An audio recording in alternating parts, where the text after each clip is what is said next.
വൈകുന്നേരത്തിന് എന്തുണ്ടാക്കുമെന്ന് ഇങ്ങനെ ആലോചിച്ചിരുന്നപ്പോഴാണ് പറമ്പിൽ കാവത്തുള്ള കാര്യം ഓർമ്മ വന്നത്. എന്നാൽ പിന്നെ അത് കുറച്ച് പുഴുങ്ങാമെന്ന് വിചാരിച്ച് അങ്ങനെ പറമ്പിക്ക് വന്നപ്പോൾ ദേ നിൽക്കുന്ന 2 മയിൽ. ഒരു മയിൽ എന്നെ കണ്ടപ്പോൾ ആ പൊന്തക്കാട്ട് കണ്ടുപോയി. ഒരു മയിലിനെ മാത്രമേ എനിക്ക് വീഡിയോയിൽ കിട്ടിയുള്ളൂ. അങ്ങനെ നമ്മൾ കാവത്ത് പറിക്കാൻ വന്നിട്ട് കാവത്തിൻ്റെ വള്ളിയുണ്ട്. ഇതിൻ്റെ വള്ളി ഇത് കുഴിച്ചിട്ട് എവിടെ നിന്നൊക്കെ കണ്ടെത്താൻ കുറച്ച് പണിയാണ്. കാരണം നിറച്ചിന് പരന്ന് കിടക്കുകയാണ്. കുറേയൊക്കെ ഉണങ്ങിപ്പോയി. കുറച്ച് മാത്രമേ ഇപ്പോൾ അവിടെ തളർത്ത് വരുന്നുള്ളൂ. ബാക്കിയൊക്കെ ഉണങ്ങിപ്പോയിക്കണ്. പക്ഷെ മണ്ണിൻ്റെ അടിയിൽ നല്ലോണം ഉണ്ട്. ഞങ്ങൾ മണ്ണ് നല്ല സോഫ്റ്റ് ആയത് കാരണം വേഗം ഇങ്ങനെ പറിച്ചെടുക്കാൻ പറ്റും. കുറച്ച് മാത്രമേ എടുത്തുള്ളൂ. ബാക്കി അവിടെ കിടന്നോട്ടെ, പിന്നെ ആവശ്യമുള്ളപ്പോൾ പറിച്ചെടുക്കാമെന്ന് വിചാരിച്ച് ഒരു 3-4 പീസ് മാത്രമേ ഞാൻ എടുത്തുള്ളൂ.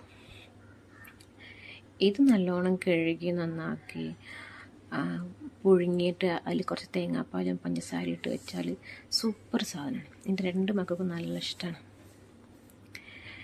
ഈ കാവത്ത് വെള്ള കളറുള്ള കാവത്താണ്. ഇതേമാതിരി പർപ്പിൾ കളറുള്ള കാവത്ത് വേറെ ഉണ്ട്.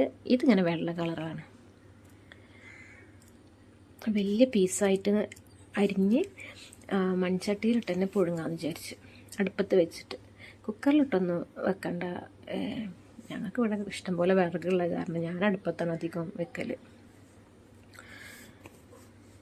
അങ്ങനെ ഇത്ര വലിപ്പമുള്ള പീസായിട്ടാണ് പുഴുങ്ങാൻ അടുപ്പത്ത് വെക്കുന്നത്. ഒരുപാട് നേരമൊന്നും വെക്കേണ്ട ആവശ്യമൊന്നുമില്ല.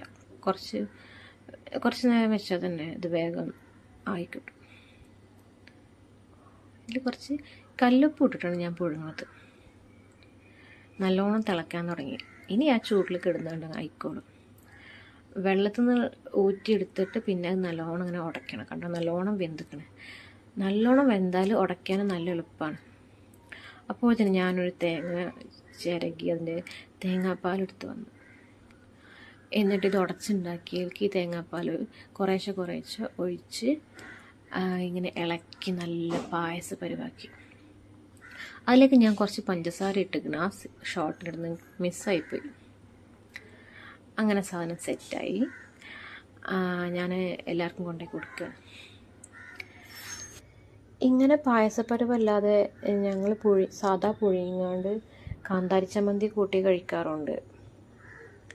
ഇങ്ങനെ പിന്നെ പായസപ്പരുവാകുമ്പോൾ എൻ്റെ മക്കൾക്കൊക്കെ നല്ലോണം ഇഷ്ടമാണ്.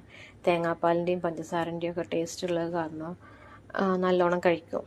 ഇത് പിന്നെ നമ്മളെ വീട്ടിൽ ഉണ്ടായ സാധനമായതുകൊണ്ട് പ്രത്യേക ഒരു ടേസ്റ്റാണ്. ചെറിയ മോനക്ക് നല്ലോണം ഇഷ്ടമായിക്കുന്നത്. അവനത് മുഴുവനും കഴിച്ചു. അപ്പോൾ അത്രയൊക്കെ ഉള്ളൂ.